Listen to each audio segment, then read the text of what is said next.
2017 Volkswagen Tiguan. We're going to show you how to scan and read codes from your vehicle.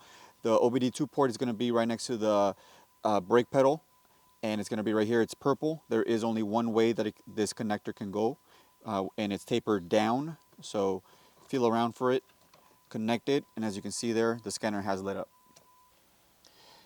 Next step is going to be to turn the car on, but without the engine on. So key on, engine off. We have a push to start button, so I'm going to press it, and the accessories have turned on the vehicle. So now we can go ahead and start reading. We're going to scan it. The scanner is going to go through all the computers and see if there's any codes. In this case, we do have a stored code here. If you do have a code that is stored, that means that it is in the system, but there is no issues with it currently. If it is pending, more than likely the code is active at that point, and you do have to take care of it. The other thing you're looking at here is all of the monitors. Make sure they're all green. If one of them is red or yellow, that means that the check engine light is likely to come on or is on.